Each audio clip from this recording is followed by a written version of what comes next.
A couple weeks ago, right at the beginning of COVID, I don't know if anybody remembers, I was very interested in how we manage our emotions through all of the trauma.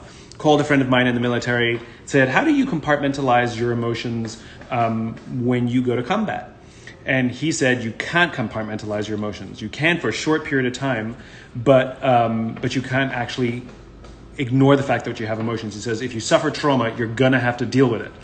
Um, and so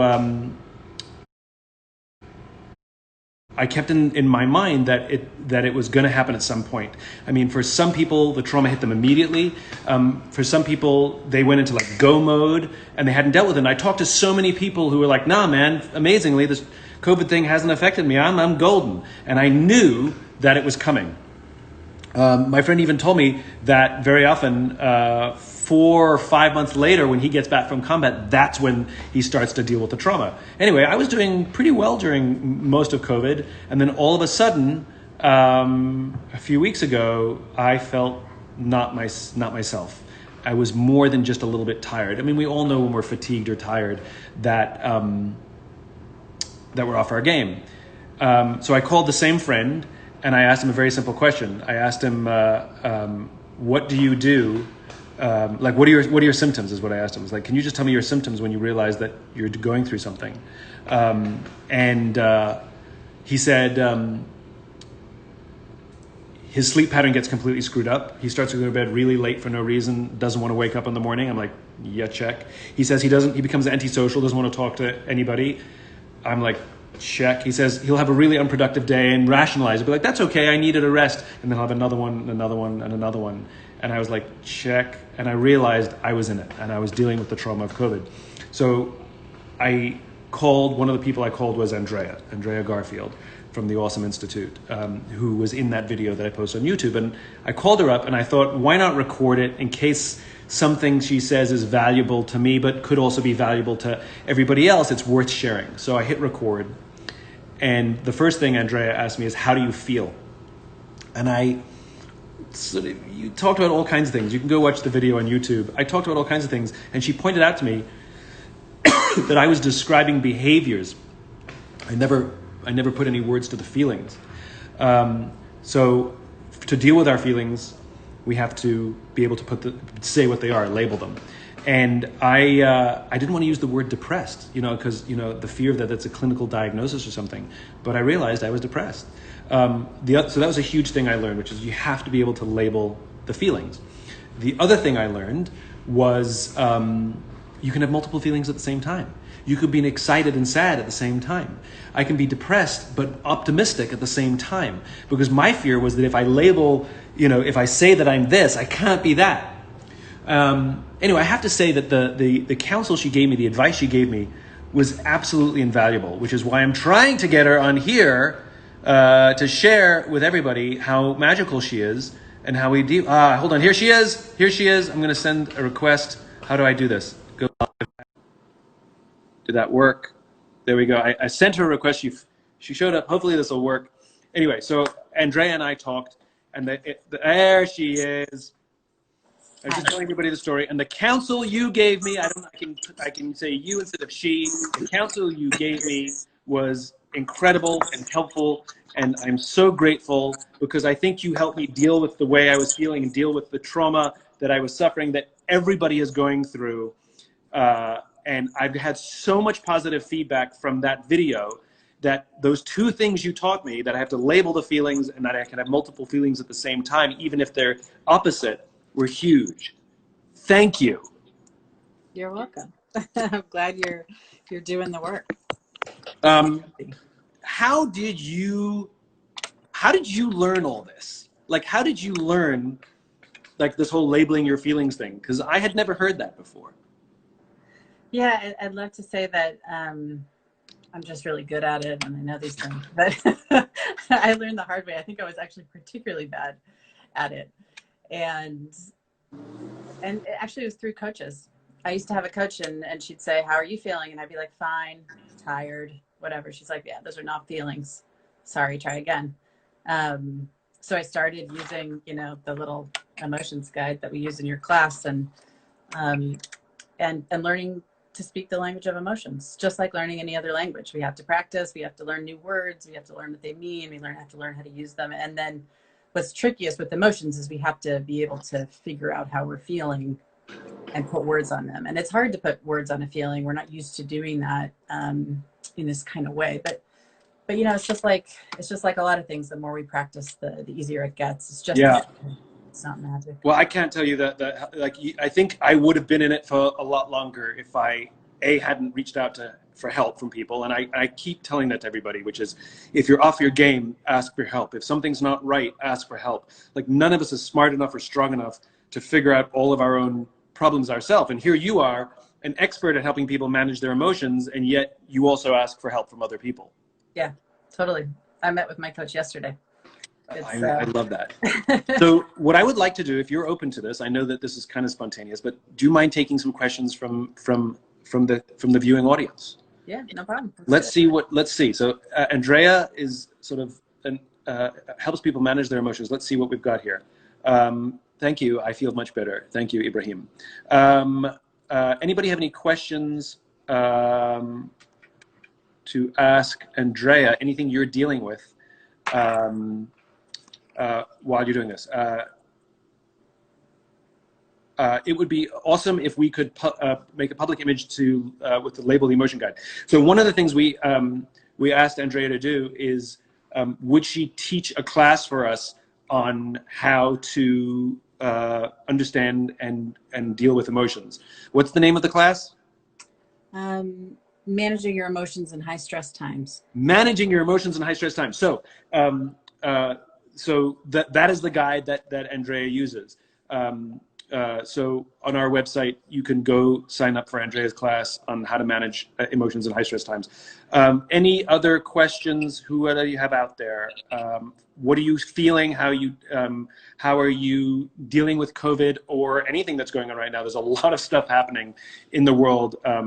You know, in Lebanon, dealing with the explosion has caused massive trauma. Black Lives Matter has a mix of emotions from all sides. Obviously, COVID, which continues to rear its ugly head, and we're not even sure when we're going to come out of this tunnel. Somebody said CPTSD. Do you know what that is? I know what PTSD is. I think it might be like a longer, like when okay. When the so somebody asked, CPTSD is a real issue that isn't being addressed enough in a world with emotional disparity, a silent majority are suffering. Thoughts? Yeah, you know, one of the things that we talk about is there's so much suffering going on in the world all the time, really, but especially right now. And one of the things that we can actually do about it is to manage ourselves and to show up better for the people who need us. There's something like emotional contagion, where when you come into a situation really stressed or angry or whatever, like other people can kind of catch that from you. So when you're really grounded and when you're really aware of what's going on for you, you aren't going to spread that around. A lot of times it's hard when we react to something, it's hard to know if it's our emotions, if it's our response to their emotions, or if it's actually what we want to do. So the more we become aware of our own emotions, the more we can separate those from our response to somebody else's. And we can make there are a lot more choices available to us, if that makes sense. Like if you've ever gone into a situation where you're like, there's only one thing I could do, and sometimes that thing sucks. It's usually because our emotions have kind of overridden our brain, and it seems like there's only one option. Yeah. We're able to recognize it and settle down a little bit. We often find that there are several other options, and one of those might be better, but we don't have access to those if we don't know what's good for us. Here's another question from Mijo, please. What advice do you have for someone in a management position to help their team with how they are feeling? Yeah, great question. I think step one is practice yourself, know what's going on for you. And then you can start having conversations with your team, and you can actually hold the fact that things are going to suck for them right now. If you open the door to people and say, tell me how you're really feeling, and you can't handle that, you're not going to be able to be supportive for them. Like you might want to, but you don't have the skills. So Yeah. spend a little bit of time practicing. And when you're like, wow, I can actually sit with sadness, anger, fear, anxiety. And when Yeah. somebody comes to me and says, hey, I'm feeling these things, you can stay with them and be like, yeah, I feel that. And like, I'm with you with this. And I don't need to fix it. I don't need to cheer them up. I can just be with them in their pain, in their fear, whatever it is. And that's what really great leaders do, I, right? Sorry, I didn't mean to interrupt. It's okay. I just had a thought, which is, I think what you said is so poignant, which is so often well-intentioned managers want to try and help and want to try and fix. Like somebody's down, like, and we try and point out all the good things, and or be like, think about how good we have it, and people are suffering more, and we do all of these tricks and games to try and lift someone's spirits, all well-intentioned, but it doesn't really do anything, does it? It doesn't really help. And sometimes simply holding the space, saying, "Yeah, this is hard, and I'm here with you," is sometimes the most powerful thing. Absolutely. And it's harder than it sounds. Like it's not a Yeah. matter of just doing that, because when we've always been the cheer people up person and silver lining, whatever, it's really, really uncomfortable to sit with someone who's in pain. We're Yeah. not used to it. We haven't Yeah. used it. The, So the other the other thing I did is I shared with my team that I was going through a hard time, because I knew that I was being less responsive and unproductive, and I knew that I was missing things that I had to do, and I wanted to let people know, because I want them to let us know too. I want them to let me know. I told my team, look, I'm struggling with this right now, and I just want you guys to know. And I put it out there. And the main reason I put it out there is not because I wanted the sympathy. It's because if they're going through something, I want to make sure that there's a safe space for them to say the same thing, because then we can take work off their plate, or not misunderstand something, and and it help us lead with empathy.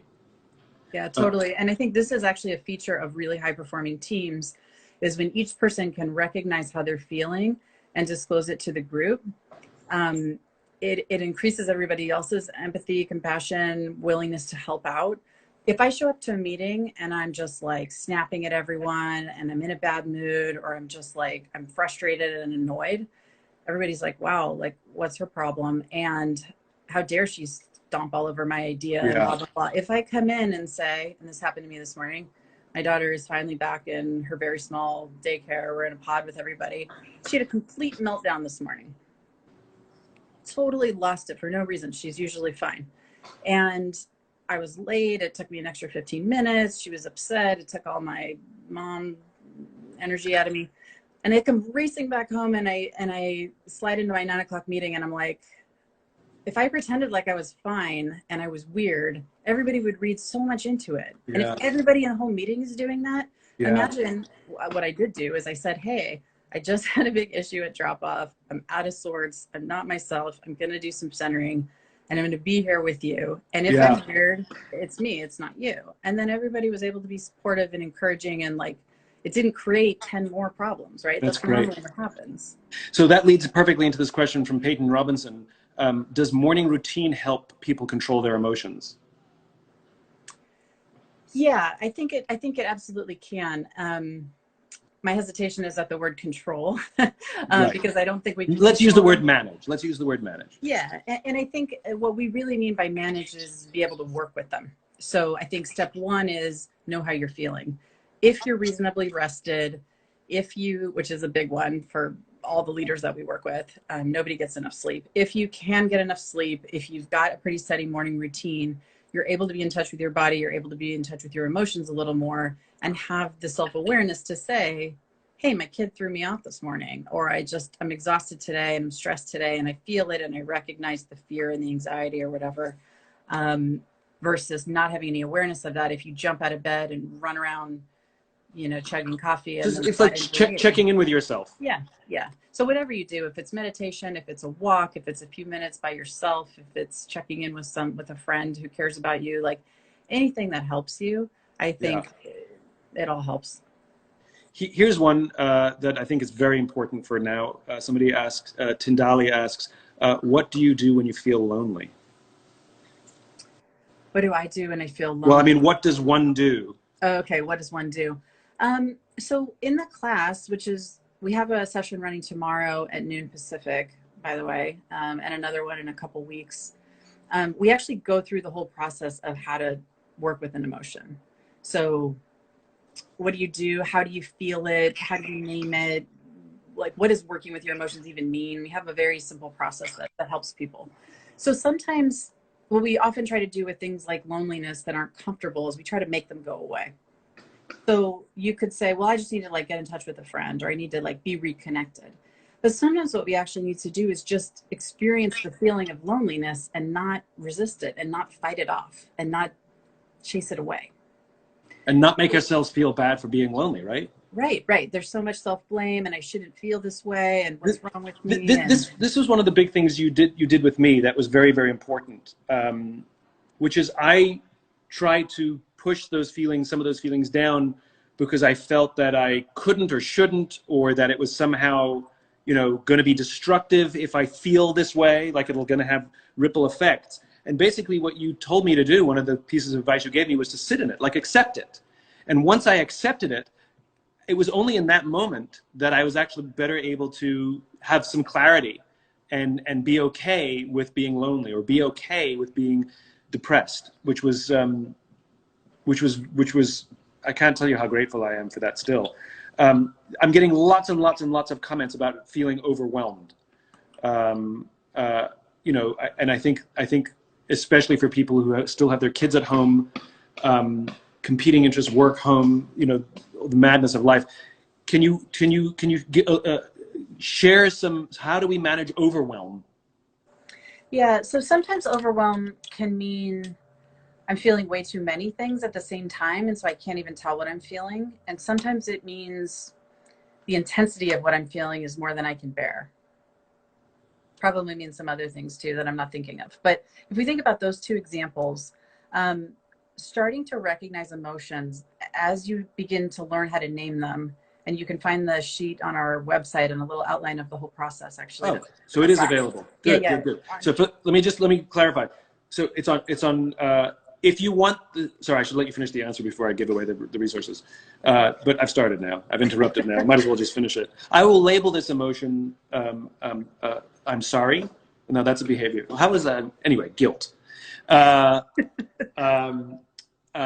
If you want the sheet to help you put, it's a list of options.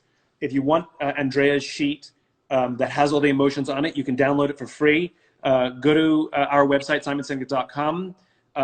It's actually on our website. Oh, it's on your website, yes. On the Awesome Institute. Yes. Don't go to simonsinek.com. Go to, what is your website? awesomeinstitute.com.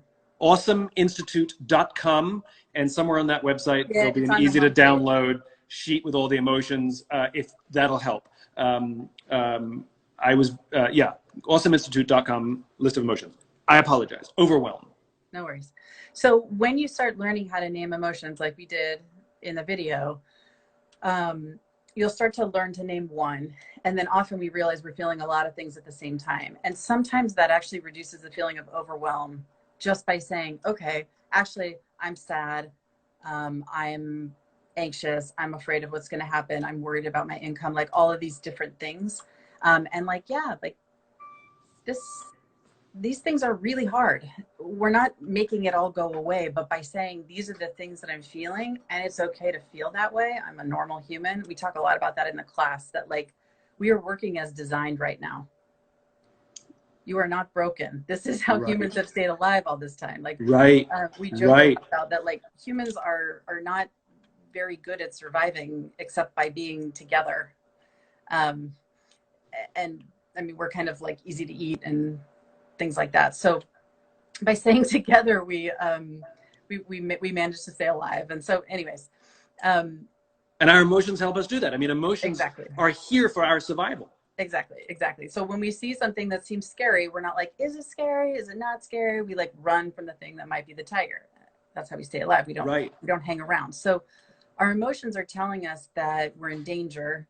We need to listen to them and say, am I in immediate danger? Am I not? Sometimes we are. Like one of the things about COVID is that there's a lot of fear and there's a lot of, is it a tiger? Is it not a tiger? But sometimes there is a tiger. I think what's so scary about it is we can't tell. So every time the grass moves, we all freak out. Yeah. You know, this is one of the things I've had this conversation with a few people before, which is human beings can deal with good things, of course.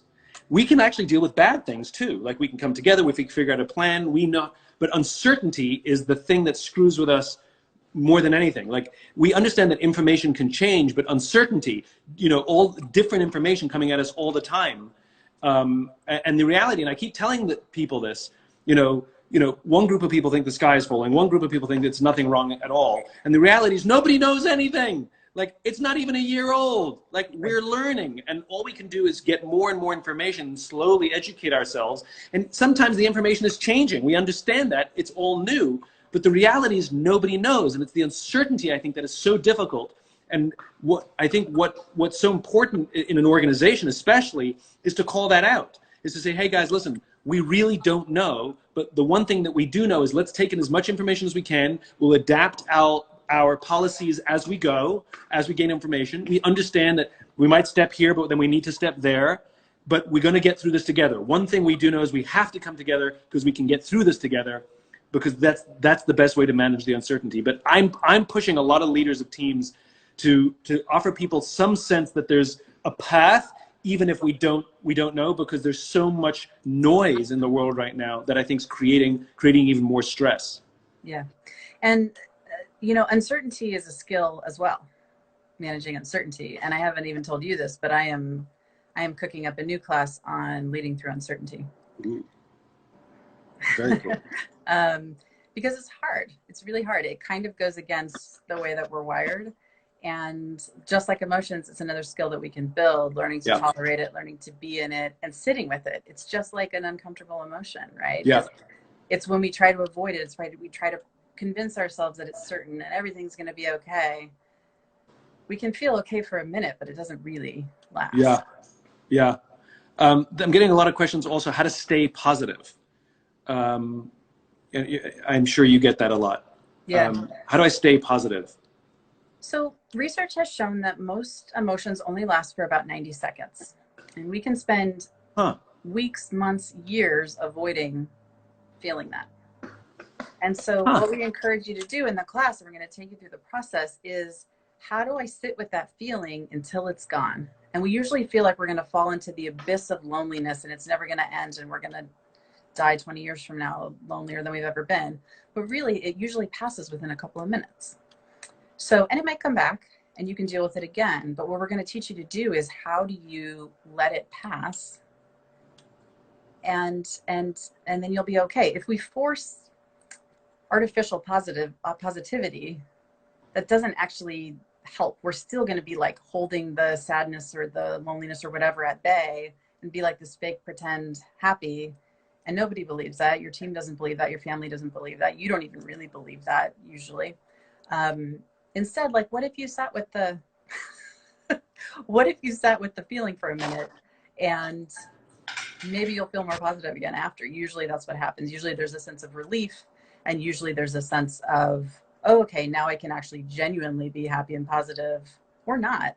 Yeah. And it's okay. When we're so focused on being positive, it's usually because we're so afraid of the negative feelings, because we don't know if we can handle it. Yeah.